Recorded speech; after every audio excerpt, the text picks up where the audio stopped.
Please subscribe the channel and press bell icon for notification. नमस्कार, स्वागत है आप सभी का म्यूचुअल फंड हेल्पलाइन में। आपके साथ मैं हूं स्वाति। आप शेयर बाजार में सीधे निवेश नहीं करना चाहते हैं, लेकिन एफडी और बैंक सेविंग अकाउंट से ज़्यादा रिटर्न की चाहत रखते हैं, तो आपके लिए म्यूचुअल फंड एक बहुत ही बढ़िया विकल्प है।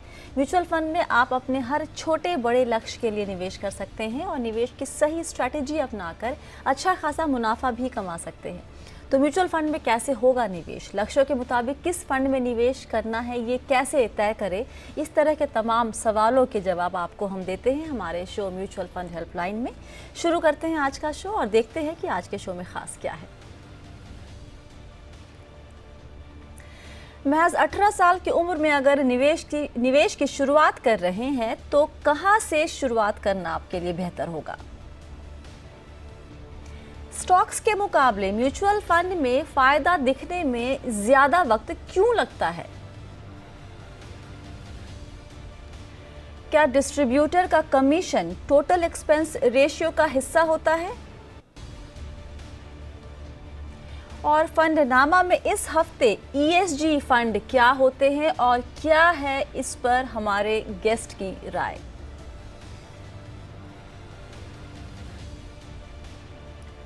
और आज शो में हमारे साथ हैं फिनवाइज पर्सनल फाइनेंस सॉल्यूशंस की फाउंडर प्रतिभा गिरीश। प्रतिभा, बहुत बहुत स्वागत है शो में, कैसी हैं आप? बहुत अच्छे, thank you very much for having me on the show Swati ji. चलिए यहाँ पे पहला सवाल लेते हैं। रजत रघुवंशी जी हमारे साथ जुड़ रहे हैं फोन लाइन पे। रजत जी नमस्ते, कहाँ से बात कर रहे हैं? नमस्ते मैम, मैं करनाल से बोल रहा हूँ मैम। जी बताइए, आप दिसंबर में 18 साल के हो जाएंगे? हाँ जी मैम, मैं नेक्स्ट वीक 18 साल का हो जाऊंगा। बहुत बहुत बधाई। और थैंक यू मैम। ये जानकर तो और ज्यादा खुशी हो रही है मुझे कि आप 18 साल की उम्र में ही आप निवेश करने की सोच रहे हैं। ये कहाँ से आया है, ये सोच कहाँ से आई है आपके पास? मैम, मुझे मेरे पिताजी ने कहा था कि जितनी जल्दी शुरुआत करोगे उतना अच्छा होगा। अच्छा, तो उन्होंने ही मुझे बोला है कि तू अपने बर्थडे से ही म्यूचुअल फंड की शुरुआत कर दे। बहुत बढ़िया, बहुत बढ़िया। तो क्या जानना चाहते हैं आप और कितना निवेश करना चाहते हैं? मैम एक्चुअली क्या है, अभी तो मैं पढ़ाई करता हूँ, बीटेक कर रहा हूँ। तो अभी मैं कमाता तो हूँ नहीं, मैं पॉकेट मनी से ही म्यूचुअल फंड में निवेश करना चाहता हूँ। अच्छा। तो मेरे पास अभी कुछ सेविंग है मेरे सेविंग अकाउंट में, जो कि अप्रोक्सीमेटली 48,000 रुपए है। बहुत बढ़िया। तो उससे मैं मैम अपना 3,000 रुपए की मंथली एसआईपी के थ्रू निवेश स्टार्ट करना चाहता हूँ। और इसमें मैं एक्चुअली 3 म्यूचुअल फंड मुझे बता दीजिए जिसमें मैं निवेश करूँ और कम से कम 15-20 साल तक मैं वो पैसे को निकालूंगा नहीं। तो आप 1,000 रुपए 3 फंड में निवेश करना चाहते हैं?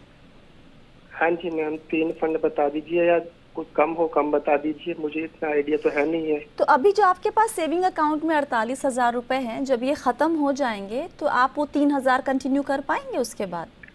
मैम वो मुझे पॉकेट मनी मिलती रहती है, 3,000 तो मैं मंथली से आप मैनेज कर सकते हैं ना? हाँ जी मैम। ओके, मतलब आई एम स्पीचलेस एक्चुअली प्रतिभा। मतलब इस उम्र में, और बताते सभी के पेरेंट्स हैं, हमारे माँ बाप ने भी हमें बताया था कि निवेश करो, बचत करो, लेकिन उसको फॉलो करना सभी बच्चों के बस की नहीं होती है। सो बताइए कि पहला निवेश शुरुआत कैसे की जाए, किस तरह के फंड्स के साथ? बिल्कुल सही बोल रहे हैं स्वाति, बहुत अच्छा लग रहा है कि इतने यंग उम्र में वो निवेश के बारे में सोच रहे हैं। उनके उम्र का छोड़ो, अर्ली 20s में भी इतने सुलझे हुए बहुत कम लोग मिलते हैं। जी जी। इन्वेस्टिंग का वीडियो में आगे बढ़ने से पहले डिस्क्रिप्शन बॉक्स में जो लिंक दिया गया है वहाँ पे क्लिक करके इंडिया के नंबर 1 ब्रोकरेज हाउस जीरोडा के साथ जुड़िए, जहाँ पे आपका ब्रोकरेज 0 लगेगा और अगर लगेगा तो वो भी सिर्फ 20 रुपये इंटरडे ट्रेडिंग के लिए। बेसिक्स है वो बहुत आसान है समझने के लिए, लेकिन उसको लागू करना इतना आसान नहीं है। तो इनके जो है काफी लंबी समय अवधि है, उनके पास 20-25 इयर्स है। तो मेरा सुझाव है कि वो इन्वेस्टिंग जरूर चालू करें और अपना इन्वेस्टमेंट्स को बढ़ाते भी रहे। जब इनकम बढ़ते रहेगा, अभी तो वो स्टूडेंट है, जब इनकम बढ़ेगा तो बढ़ाते रहे। तो half your battle is won कि आपका माइंडसेट, इन्वेस्टिंग माइंडसेट है और आपके पास सेविंग्स प्लान ऑलरेडी है. This is a wonderful situation to be इन.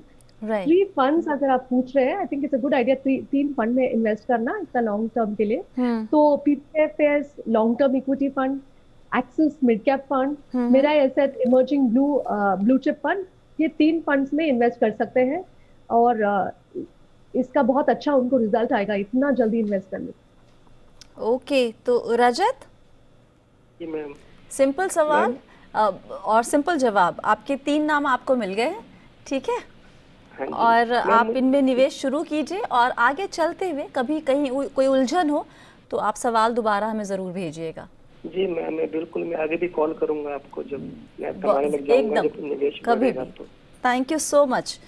अगला सवाल लेते हैं. यहाँ पर हमारे साथ जुड़ रहे हैं फ़ोन लाइन पे संजय कुलकर्णी जी. संजय जी नमस्ते, कहाँ से बात कर रहे हैं सर?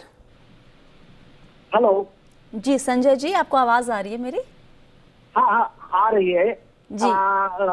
बिल्कुल. अभी मुझे पहले आपको धन्यवाद देना चाहता हूँ क्योंकि आपने मेरा सवाल ले लिया है और ये मेरा जेन्युइन सवाल इसलिए मैं आपको बोल रहा हूँ कि मेरे 2 बेटे हैं, एक बेटा और एक बेटी. वो दोनों अभी अपना करियर चालू किया है उन्होंने. अच्छा.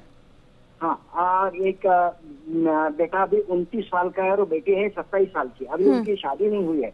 मैं अभी करियर चालू किया तो उनको मैंने बताया कि डायरेक्टली मार्केट में, स्टॉक मार्केट में इन्वेस्ट करने के बजाय आप अपना म्यूचुअल फंड में इन्वेस्ट करना चालू कर दीजिए हर महीने के लिए. ओके. तो मैं अभी उनको बोल दिया है कि ये ऐसा है कि आपका पैसा नहीं है ऐसा समझ के इन्वेस्ट करते रहिए, जैसे कि उनको रिटायरमेंट यानी कि अभी करीब 45 या 50 साल का 50 उनके 50 साल होने के बाद उनका उसका फायदा मिले. तो ऐसे कौन सी निवेश रहेगी अच्छी? ये 2 या 3 म्यूचुअल फंड ऐसे बता दीजिए कि उनको उनका निवेश जहाँ से वो शुरुआत कर सके. संजय जी एक बात बताइए, आपने बड़ी अच्छी सलाह दी अपने बच्चों को और उनको ये माननी चाहिए. इनफैक्ट इस उम्र में उनको खुद से निवेश शुरू कर देना चाहिए था अभी तक. आप ये बताएं, आपने अपना निवेश कैसे किया था सर, कहाँ किया था? मैंने अभी देखो, मैंने करीब 2000 साल से पहले 1997 में मैंने रिलायंस विजन फंड और रिलायंस ग्रोथ फंड में 5-5 हजार रुपए डाले थे. ओके. रिलायंस विजन फंड और ग्रोथ फंड में जी जी जी 5000. तो उनका तो अप्रिशिएशन अच्छा हो गया. अच्छा. अभी वैसे मैंने निपॉन यानी कि अभी जो नाम बदल गया तो इसके हिसाब से मैंने डाला है बहुत से, यानी कि करीब 20-30 म्यूचुअल फंड में मैंने पैसे डाले. बहुत बढ़िया सर, बहुत बढ़िया. चलिए अब आपके मार्केट में भी मेरा इन्वेस्टमेंट है, लेकिन मुझे जो कुछ मेरा जो एक्सपीरियंस रह गया है मार्केट का, उसकी वजह से मैंने उनको म्यूचुअल फंड में इन्वेस्ट करने के लिए बोला. ओके सर, ठीक है. ओके. तो यहाँ पर भी 3 नाम की जानना चाहते हैं. बेटा 29 साल का है, बेटी 27 साल की. लंबे वक्त का नजरिया, वही 3 नाम यहाँ पर फिर से, या फिर कुछ अलग ऑप्शन देंगे आप प्रतिभा? अलग ऑप्शंस भी देंगे, लेकिन आज आप देख रहे हैं कि काफी यंग पीपल इन्वेस्ट करना चाह रहे हैं इतना अर्ली करियर में. लॉन्ग टर्म गोल, वो भी रिटायरमेंट जैसे गोल्स का इन्वेस्ट करना काफी लोग सोचते नहीं है. कंपाउंडिंग जो चीज है उसके लिए अगर आप समय दे दे तो वो एकदम मैजिकल रिजल्ट आपके सामने आएगा. Absolutely. और 29 इयर्स में स्टार्ट करके रिटायरमेंट तक अगर वो इन्वेस्ट करते रहेंगे तो इसका नतीजा बहुत अच्छा होगा. और इनके फादर का सलाह मानना इनके लिए मतलब बहुत अच्छा होगा लॉन्ग टर्म में.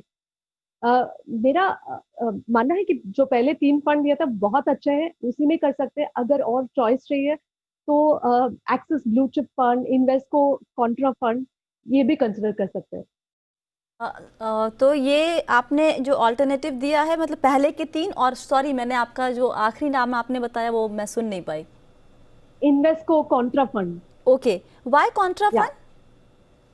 कॉन्ट्रा फंड में इट्स जैसे कॉन्ट्रा बट वैल्यू और ग्रोथ दोनों का ऑप्शन है. It's not just contra. इसके लिए इसका रिजल्ट हमेशा से ही अच्छा आया है एंड उनका स्ट्रैटेजी, उनका थिंकिंग अच्छा है. Okay, alright.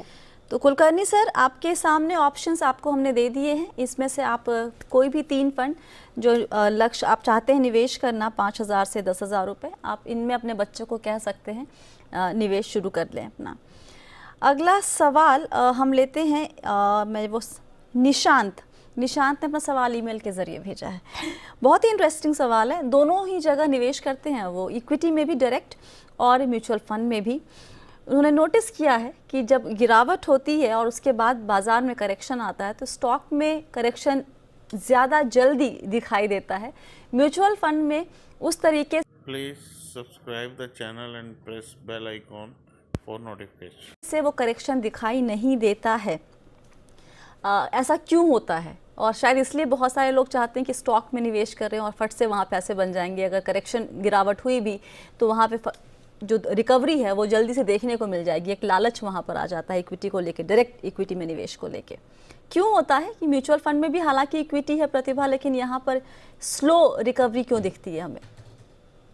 मुझे ये नहीं समझ में आ रहा कि वो कौन से स्टॉक्स की बात कर रहे हैं। ये स्टॉक्स में भी लीडर्स भी है, लगार्ड्स भी है जी। स्टॉक सिलेक्ट करते वक्त ये ध्यान रखना चाहिए कि आप अगर गलत स्टॉक सिलेक्ट कर लिया तो मार्केट का रिकवरी भले ही हो जाए, इतना तेजी से आपका स्टॉक ऊपर नहीं बढ़ेगा जी। और जैसे आपने बताया और हम सब जानते हैं, म्यूचुअल फंड्स भी एक स्टॉक्स का पोर्टफोलियो या बंडल है और जैसे वो अंडरलाइंग स्टॉक्स का रिकवरी होगा तो म्यूचुअल फंड में भी वही रिटर्न दिखेंगे। थोड़ा आपका रिस्क मिनिमाइज हो जाता है क्योंकि आप पे जिम्मेदारी नहीं है कि आप करेक्ट वाला स्टॉक्स को चुने। अगर आपने गलत वाला चुन लिया तो हो सकता है आपका रिकवरी इतना फास्ट ना हो। और ये भी बहुत जरूरी है कि म्यूचुअल फंड्स कौन सा सिलेक्ट करें, ना सिर्फ स्टॉक। म्यूचुअल फंड सिलेक्ट करते वक्त ये ध्यान जरूर रहे कि आप पास्ट परफॉर्मेंस के ऊपर ना सिलेक्ट करें। उसके लिए ये समझ के लिए कि मैंडेट क्या है म्यूचुअल फंड का, कौन से थीम में इन्वेस्ट कर रहे हैं, अच्छे को हैं कि नहीं। अगर ये चॉइस आपका अच्छा रहेगा तो उतना ही जितना अंडरलाइन स्टॉक्स रिकवर करेंगे उतना तेजी से म्यूचुअल फंड भी जरूर रिकवर करेंगे। और साथ ही ये भी कि एक स्टॉक शायद जल्दी रिकवर करता हुआ दिख सकता है आपको, लेकिन म्यूचुअल फंड में सिर्फ एक स्टॉक नहीं होते हैं, वहाँ पर करीब 30, 40, 50 किसी भी एक डाइवर्सिफाइड फंड में इतने स्टॉक्स होते ही हैं। अब इसमें से कुछ अच्छा करेंगे और कुछ ख़राब जब करते हैं और सबकी चाल एक साथ आगे पीछे नहीं होती है, तो इसलिए आपको रिटर्न में हमेशा वो गैप जो है वो देखने को मिलेगा। इक्विटी स्टॉक्स आप डायरेक्ट इक्विटी में करते हैं या फिर जब म्यूचुअल फंड में करते हैं तो निशांत जी बताएं। एक और बात है कि जब जो अच्छा स्टॉक कर रहा है उसी पे हमारा ध्यान जाता है तो हमें लगता है हम 4 अच्छे स्टॉक परफॉर्मेंस को ही कंपेयर करते हैं। वो जो नहीं अच्छा कर रहा है वो नजरअंदाज कर देते हैं। तो ये म्यूचुअल फंड सबको साथ इकट्ठा लेके चल रहा है, इसलिए हम देखते ही नहीं कि जो स्टॉक्स नहीं परफॉर्म कर रहे हैं उनका क्या हाल है। जी। चलिए वक्त है कि छोटे से ब्रेक का। ब्रेक के बाद हम कुछ और सवाल लेंगे और जवाब देने की कोशिश हम पूरी करेंगे। आप बने रहिए म्यूचुअल फंड हेल्पलाइन के साथ।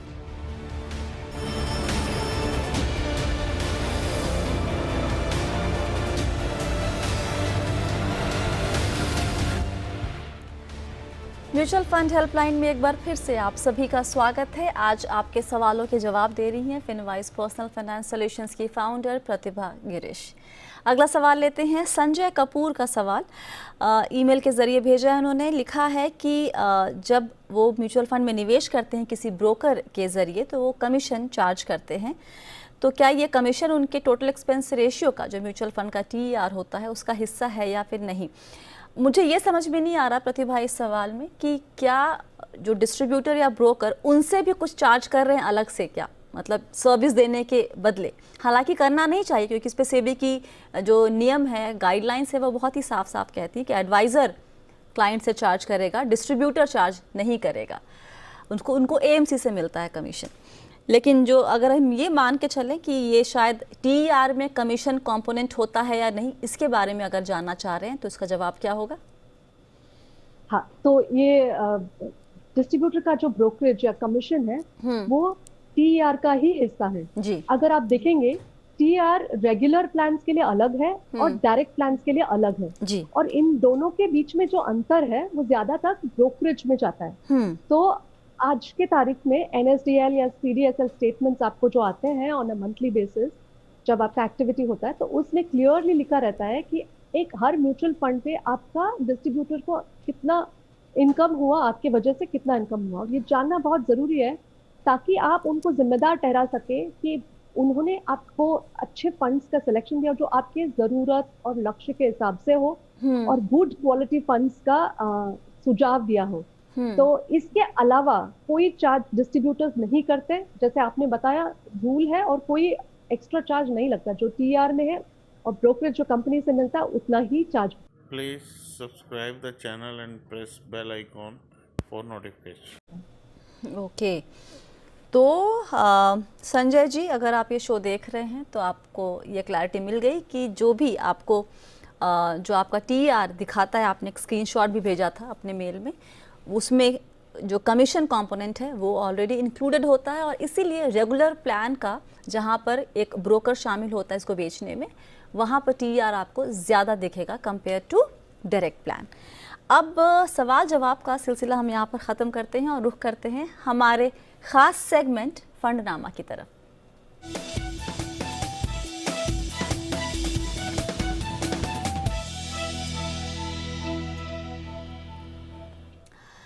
आप सुनते होंगे कुछ हर महीनों या सालों पर कुछ नई थीम म्यूचुअल फंड में उभर कर सामने आती है और एकाएक बहुत सारे फंड हाउस उसी थीम के आसपास अपनी स्कीम लॉन्च करने लगते हैं। वैसी एक थीम जो अभी भारत में, हमारे देश में बहुत ज़्यादा सुनने को मिल रही है, वो है ESG फंड्स की। अब ये है क्या, नई चीज़ हमें सुनने को मिल रही है, इसके पीछे की सोच क्या है, किस तरह के निवेशक को इसमें निवेश करना चाहिए या फिर नहीं करना चाहिए। आज हम इस पूरे हफ्ते सारे एक्सपर्ट से हम उनकी राय लेंगे, उनका नज़रिया सुनेंगे ESG फंड के ऊपर। आज हम प्रतिभा से पूछ लेते हैं। प्रतिभा, बताइए कि ये ESG फंड ये है क्या, इसके पीछे की सोच क्या है? ESG फंड्स विश्व भर में काफी फेमस है और अभी हमारे कंट्री में भी बहुत उसकी तरफ इंटरेस्ट दिखाई दे रहा। ESG मतलब एनवायरमेंट, सोशल और गवर्नेंस। इन फंड में अगर आप निवेश करेंगे तो फंड मैनेजर उन कंपनियों में इन्वेस्ट करते हैं जो पर्यावरण की तरफ अपना जिम्मेदारी निभाए, उनका सामाजिक जवाबदारी निभाए और उनके गवर्नेंस या शासन अच्छी तरह से करे। ये लेकिन एक सब्जेक्टिव है, क्योंकि कौन से कंपनीज ESG है ये सब्जेक्टिव है। बहुत अच्छे पॉपुलर वेबसाइट्स में ESG स्कोर जरूर देते हैं, जो म्यूचुअल फंड्स के लिए भी है और इंडिविजुअल स्टॉक्स के लिए भी ESG स्कोर्स होते हैं। लेकिन मेरा मानना है कि ESG का जो फैक्टर्स है ये बिल्कुल कोर है इन्वेस्टिंग में। कोई भी अच्छे फंड मैनेजर को आप देखेंगे तो ये उनके इन्वेस्टिंग फिलॉसफी का कोर होगा। और दूसरी बात, market is a great leveller.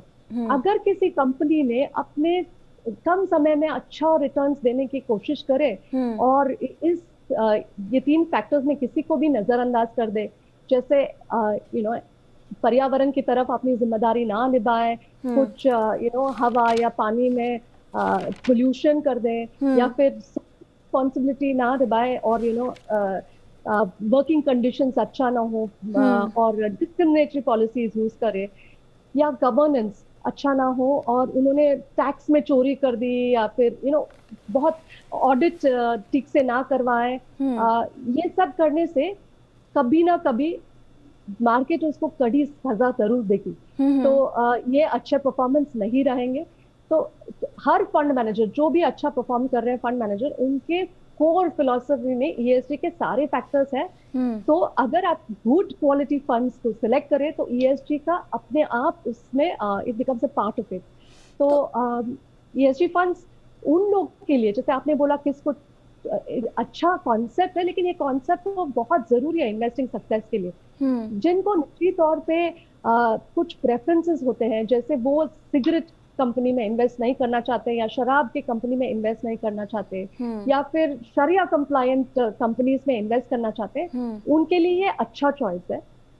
बाकी के लिए अगर गुड क्वालिटी इक्विटी स्टॉक्स में इन्वेस्ट करें तो ESG का अपने आप वो सारे फैक्टर्स उसमें आ जाते हैं, तो अलग से ESG फंड इन्वेस्ट करने की जरूरत नहीं है।